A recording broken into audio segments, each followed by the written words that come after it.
2.5 वर्ष महाविकास आघाडी असताना जेव्हा उद्धवजी स्वतः मुख्यमंत्री होते त्यावेळेला कोविडच्या महामारीच्या वेळेला देखील जे काही कॉन्ट्रॅक्ट दिले गेले ते कोणाचे जवळचे मित्र होते हे सगळ्यांना माहिती आहे. मग हे जवळचे कोणाचे मित्र आहेत, ह्यांची कोणासोबत पार्टनरशिप आहे, हे कोणासोबत तिथे पार्ट्या करतात, ह्याची पण माहिती जगासमोर आली पाहिजे. काही दिवसांपूर्वी मी स्वतः मेट्रोने प्रवास केलेला आहे.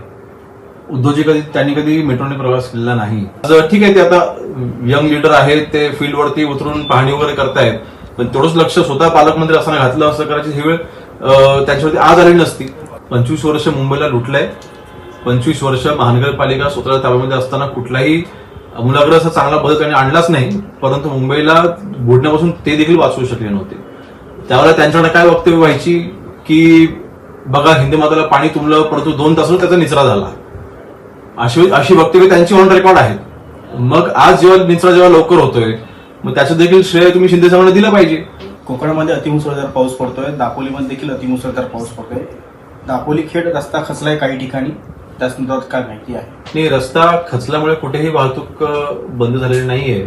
एका ठिकाणी खेड येथे जे आता हॅमचं काम चालू आहे, रुंदीकरणाचं काम चालू आहे, तिथे पुलाचं काम चालू आहे आणि त्याला पर्यायी मार्ग जो दिला होता त्या पर्यायी मार्गाच्या इथून पाणी वाहत आहे, त्यामुळे ती वाहतूक बंद करावी लागली. परंतु कालच रात्री मी संबंधित अधिकाऱ्यांना सूचना केलेल्या आहे की त्याच्यावरती तात्पुरतं सोल्युशन लगेचच्या लगेच काढावं. पुलाचं काम पूर्ण न झाल्यामुळे आणि मान्सून हा खरं तर आपला अपेक्षित होता जूनच्या पहिल्या आठवड्याच्या दरम्यान यायचा होता, परंतु कोकणामध्ये जवळपास 10 मे पासूनच पावसाला सुरुवात झालेली असल्यामुळे काही रस्त्यांची कामं मला वेळेत तिथे पूर्ण करता नाही आली आहेत. परंतु या अडचणीमुळे ते झालं होतं, परंतु त्याच्यावर आम्ही सोल्युशन काढून रस्ता मी कार्यरत करतोय. तात्पुरती वाहतूक दुसरीकडे आम्ही वळवली आहे, परंतु रस्ता खचल्यामुळे कुठेही वाहतूक बंद नाही, परंतु अतिवृष्टीमुळे रस्त्याचं जिथे जिथे नुकसान होतंय त्या ठिकाणी आम्ही लक्ष ठेवून आहोत आणि नागरिकांना त्रास होणार नाही ह्याची मी काळजी घेतोय.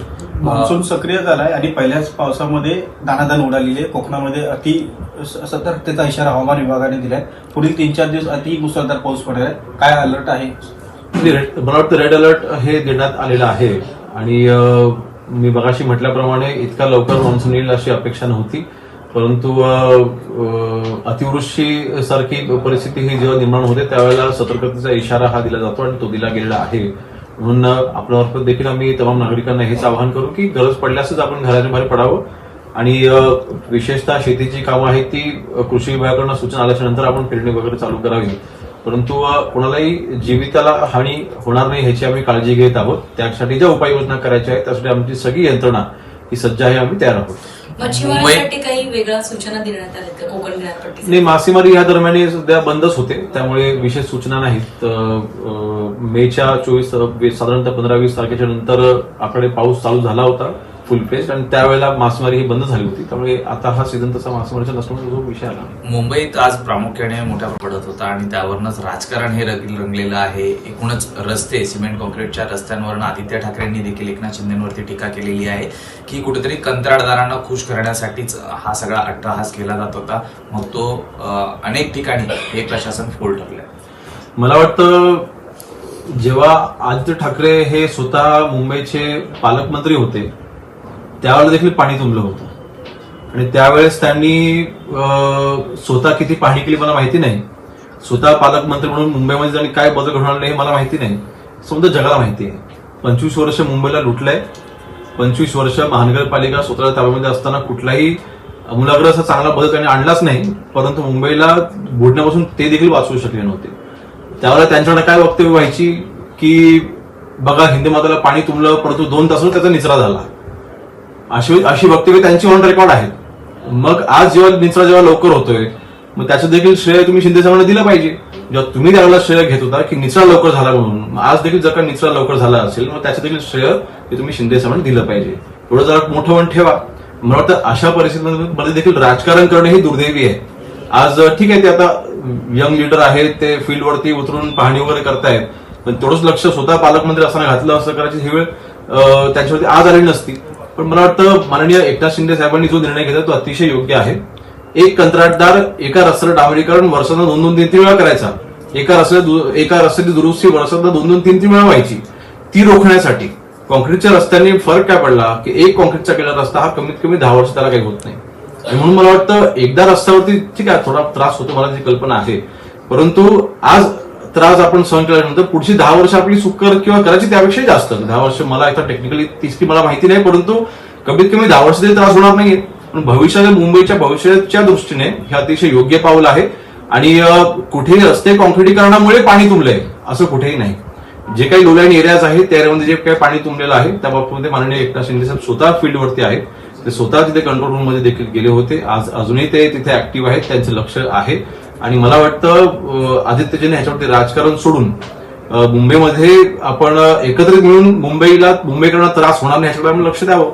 मिठी नदी प्रकरणी आज जी आर्थिक ईओडब्ल्यू कडनं जी चौकशी सुरू आहे विशेष एसआयटी मार्फत, त्यामध्ये दिनू मोरिया अभिनेता यांचं नाव समोर आलेलं आहे. त्यांना देखील समन्स बजावण्यात आलेला आहे. कसं पाहता याकडे? आतापर्यंत 18 कंत्राटदारांना समन्स गेलेले होते. नाही बघा, मला कुठल्या बाबतीत राजकारण करायचं नाही, परंतु ही बाब आपण लक्षात घेतली पाहिजे.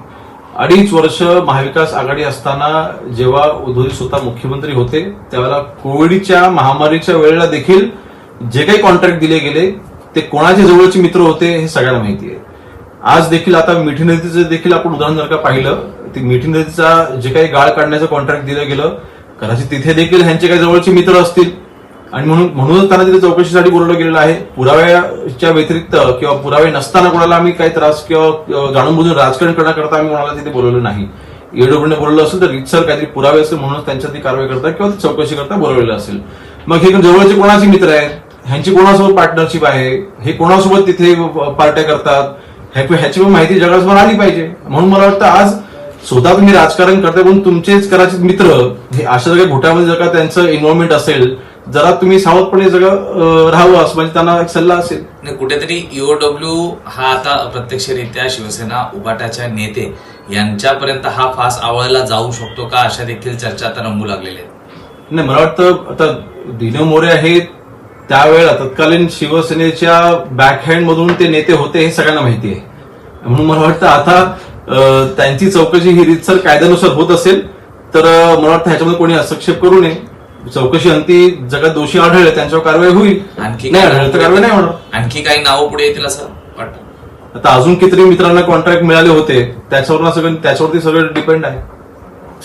पक्षप्रमुख उद्धव ठाकरे यांची प्रतिक्रिया आलेली आहे. आज जो अतिमुसळधार पाऊस पडला त्यामुळे मुंबईची तुंबई झाली, त्या संदर्भात त्यांनी प्रतिक्रिया दिलेली आहे. मेट्रो भुयारी मार्गात पाणी शिरलं त्यामुळे भ्रष्टाचार उघडा पडला असं त्यांनी म्हटलेलं आहे. 3 वर्ष मुंबई महापालिकेमध्ये भाजप आणि एकनाथ शिंदे यांच्या टोळीच्या हातात असल्यामुळे जनतेच्या पैशाची या काळामध्ये फक्त लूट झाली असं त्यांनी म्हटलेलं आहे. त्यामुळे बघा, काही दिवसांपूर्वी मी स्वतः मेट्रोने प्रवास केलेला आहे. उद्धवजी त्यांनी कधी मेट्रोने प्रवास केलेला नाही. सर्वसामान्य नागरिक हा मुंबईचा समाधानी आहे की आज मेट्रो सारखी सुविधा मुंबईसारख्या महानगरपालिकेमध्ये आमच्या सरकारने दिलेली आहे. आज ते भ्रष्टाचाराचे आरोप करतायत, पण त्यांना मी आठवण करून देईन, ज्यावेळेला हे सगळे कॉन्ट्रॅक्ट दिले गेले तेव्हा आपण भाजपसोबत शिवसेना आपण सत्तेमध्ये होतो. तुम्ही सुद्धा त्या सत्तेमध्ये सहभागी होतात. मग नक्कीच मला काय म्हणायचंय, मला वाटतं आपण हे विसरलात. म्हणून मला वाटतं त्यांच्यावरती मी जास्त काही बोलणार नाही, ते मोठे लीडर आहेत. परंतु आज शिवसैनिकांना जेव्हा ते रस्त्यावरती उतरून जनतेला मदत करण्याचं आवाहन करतायत त्याच वेळेला त्यांचे चिरंजीव रस्त्यावरती उतरून हे राजकारण करतायत. मग नक्की ते मदती करता रस्त्यावरती उतरलेत की राजकारण करता, मला वाटतं इथूनच सुरुवात होते. म्हणून मला वाटतं त्यांच्या बोलण्याकडे मी जास्त लक्ष देत नाही. आज मुंबईकरांना राजकारण नको आहे. मुंबईकरांना सुविधा सुरळीत पाहिजेत आणि त्या सुरळीत ठेवण्याकरता आमचे माननीय एकनाथ शिंदे साहेब स्वतः फील्डवरती आहेत. माननीय गिरीश महाजन साहेब देखील त्यांच्यासोबत स्वतः फील्डवरती आहेत आणि मुंबईकरांना त्रास होणार नाही ह्याची ते स्वतः खात्री घेत आहेत. म्हणून मला वाटतं अतिवृष्टी ही होते, ढगफुटी होते, रेड अलर्ट दिलं गेलेलं आहे. कार्यालय देखील आपण आता सगळी लवकर सोडण्याकरता आपण सांगितलेलं आहे. अशा वेळेला आपण राजकारण न करता एकत्र म्हणून आपण मुंबईकरांना त्रास होण्याची आपण जबाबदारी आपण एकत्रितपणे उचलली पाहिजे. देश विदेशातील प्रत्येक घडामोडींचे लाईव्ह अपडेट मिळवण्यासाठी आता साम टीव्हीच्या सर्व सोशल मीडिया प्लॅटफॉर्मला लाईक, फॉलो आणि सबस्क्राईब करा. तसंच सर्व नोटिफिकेशनसाठी बेल आयकॉन प्रेस करायला विसरू नका.